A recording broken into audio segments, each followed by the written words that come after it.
술 한잔 마신 남편이 당신이 최고야 사랑해라며 안깁니다. 다음날 아침 같은 사람이 내가 언제 그랬냐며 냉소적으로 돌변합니다. 이런 일이 몇 년째 반복되는데도 본인은 기억조차 못합니다. 배우자는 묻습니다. 이 사람의 어느 모습이 진짜일까? 더 무서운 건 이게 당신 이야기일 수도 있다는 겁니다. 오늘은 술이 드러내는 당신 안에 숨겨진 얼굴과 그것이 가장 가까운 사람들을 어떻게 파괴하는지 파헤쳐 보겠습니다. 우리 뇌 앞쪽에는 전두엽 피질이라는 부위가 있습니다. 평소 회의 때 이 계획 정말 엉망이네요 라고 말하고 싶어도 참게 만드는 게 바로 이 부위죠. 전두엽이 지금 그 말하면 너 찍혀 참아 라고 브레이크를 거는 겁니다. 그런데 알코올이 들어오면 이 브레이크가 고장나기 시작합니다. 1990년대 심리학자들이 발견한 알코올 근시 개념으로 설명하면 술 마신 뇌는 좁은 시야로만 세상을 보게 됩니다. 눈앞에 즉각적인 감정만 보이고 내일 아침에 어떻게 되지? 라는 장기적 결과는 안 보이는 거예요. 그래서 평소 억눌렀던 회사 불만, 인정받고 싶은 욕구가 일제히 터져 나오는 겁니다. 실제 연구를 보면 술을 마신 사람들의 뇌파를 측정했을 때 반응 속도가 느려지고 정보 처리 방식이 완전히 바뀝니다. 평소라면 저 사람이 내 말에 불편해하네 하는 미묘한 신호를 캐치하던 사람이 술 마시고는 그런 신호를 아예 못 받는 겁니다. 정신과 의사 조지 발리언트의 장기 연구에서도 20대 때 술 마시고 공격적이던 사람은 40대, 50대가 돼도 술만 마시면 똑같이 공격적이었습니다. 술이 새로운 성격을 만드는 게 아니라 원래 있던 성향을 증폭시킨다는 증거죠. 직장인 이 씨는 평소 상냥한데 회식만 하면 달라집니다. 소주 반 병쯤 들어가면 팀장님, 저번 인사평가 진짜 억울했습니다 라며 따지기 시작합니다. 이 씨는 평소에도 억울함과 분노를 느꼈지만 참아야 하지 하면서 눌러왔던 거예요. 대학생 박 씨는 평소 쿨한 이미지인데 술만 마시면 나 사실 요즘 너무 외로워 하면서 울기 시작합니다. 박 씨는 평소에도 외로움을 느꼈지만 약해 보이면 안 되라며 감춰왔던 겁니다. 30대 최 씨는 평소 온화한데 술만 마시면 공격적으로 변합니다. 최 씨 안에는 평소에도 분노가 있었는데 술이 그걸 폭발시킨 겁니다. 여기서 더 심각한 패턴이 있습니다. 바로 기억 상실과 반복되는 실수의 악순환입니다. 40대 조 씨 부부의 이야기를 들어보죠. 남편 조 씨는 술을 마시면 아내에게 극과 극의 모습을 보입니다. 소주 두세 잔 정도에서는 평소보다 부드러워집니다. 당신 덕분에 내가 산다. 정말 고마워 하면서 손도 잡고 어깨에 기댑니다. 아내는 이럴 때 역시 술 조금 마시면 솔직해지네 하며 좋아합니다. 그런데 문제는 그 다음부터입니다. 소주 반 병에서 한 병 사이로 넘어가면 갑자기 태도가 바뀝니다. 내가 언제 그런 말 했어? 왜 자꾸 과거 얘기를 꺼내? 하면서 냉소적으로 돌변하거나 심지어 당신이 뭘 안다고 하며 공격적인 말을 쏟아냅니다. 다음날 아침 조 씨는 전날 밤 일을 거의 기억하지 못합니다.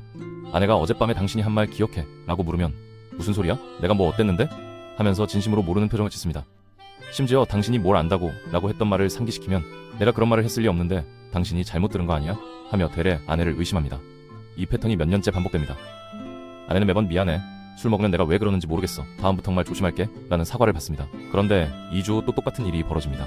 술 조금 마실 땐 사랑한다고 하다가 과하게 마시면 냉소적으로 돌변하고 다음날엔 기억 못하고 사과하고 또 반복됩니다.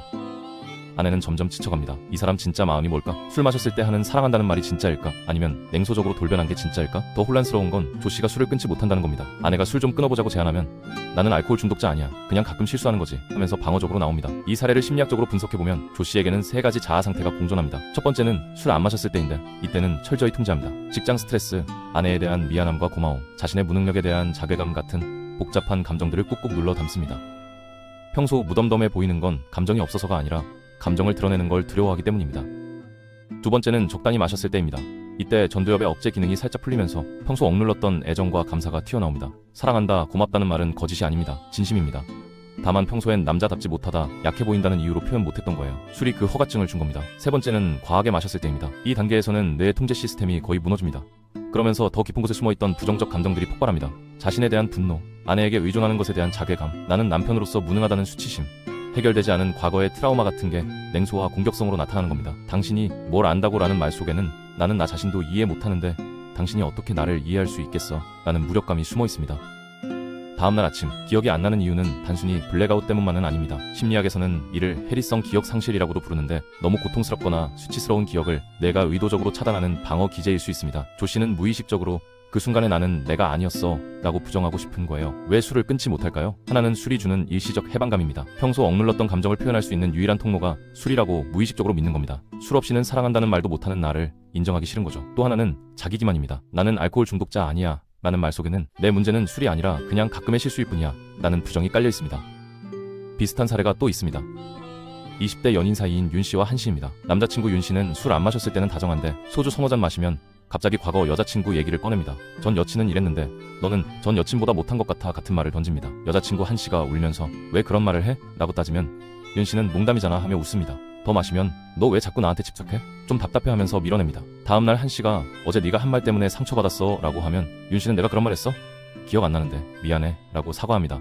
그리고 며칠 동안 극진히 잘해줍니다. 한씨는 그래 술 때문이었어 하며 용서합니다. 그런데 2주 후 또 똑같은 패턴이 반복됩니다.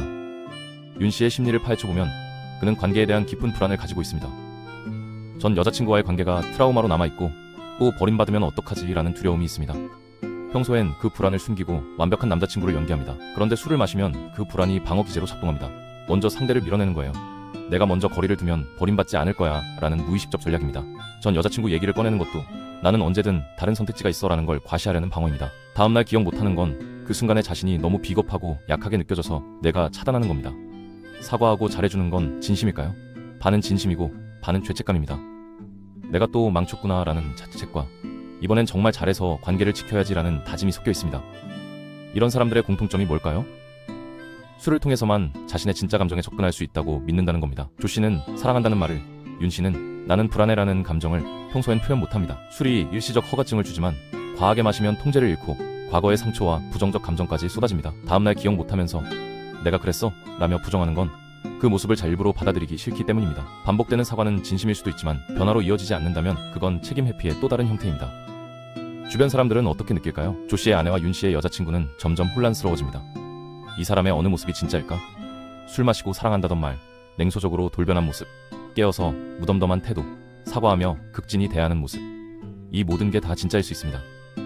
사람은 하나의 고정된 성격이 아니라 여러 감정과 욕구가 공존하는 존재니까요. 하지만 그 변화가 예측 불가능하고 본인도 통제하지 못하고 매번 반복되면서도 변하지 않는다면 관계는 서서히 무너집니다. 신뢰가 깨지고 감정적 거리가 생기고 이 사람과 함께 있으면 나도 지쳐라는 생각이 들기 시작합니다. 그렇다면 어떻게 대처해야 할까요? 가장 중요한 건 술을 마시기 전에 경계를 설정하는 겁니다. 자신이 몇 잔까지 괜찮은지, 어떤 행동을 피하고 싶은지, 언제 멈출지를 미리 정해두는 거죠. 이렇게 하면 술이 예상치 못한 방식으로 당신을 지배하는 걸 막을 수 있습니다. 파트너나 가까운 사람과의 소통도 중요합니다. 술을 마셨을 때 나타나는 패턴을 솔직하게 나누면 상대방도 이해하고 서로 지지할 수 있거든요. 감정적 유발 요인을 파악하는 것도 도움이 됩니다. 스트레스 받았을 때, 외로울 때, 특정 사람과 있을 때 더 격해지는지 관찰해보세요. 패턴을 알면 미리 대비할 수 있습니다. 자기 행동에 책임지는 자세도 필수입니다. 술 마시고 실수했다면 인정하고 필요하면 사과하고 왜 그랬는지 돌아보는 거죠. 술 때문이야 로 넘기지 않는 게 성숙한 태도입니다. 때로는 물러날 줄도 알아야 합니다. 상황이 악화되기 전에 술을 멈추거나 자리를 뜨는 게 관계를 지키는 최선의 방법일 수 있습니다. 무엇보다 중요한 건 술 없이도 자신의 감정을 표현할 수 있는 능력을 키우는 겁니다. 조씨가 평소에도 아내에게 고마워, 사랑해 라고 말할 수 있다면 술에 의존할 필요가 없습니다. 윤씨가 불안할 때 여자친구에게 나 요즘 불안해, 대화 좀 하자고 말할 수 있다면 술 마시고 공격적으로 변할 이유가 없습니다. 만약 그게 어렵다면 전문적인 도움이 필요할 수 있습니다. 상담이나 치료를 통해 감정 조절 능력을 키우고 트라우마를 해결하고 건강한 표현 방식을 배우는 거죠.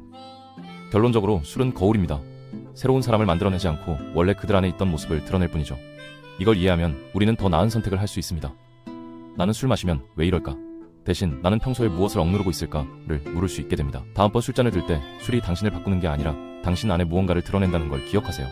그걸 이해하고 다스리는 게 진짜 어른의 음주입니다. 그렇게 할 때 당신은 관계를 지킬 뿐 아니라 자기 자신과도 더 솔직하게 마주할 수 있습니다.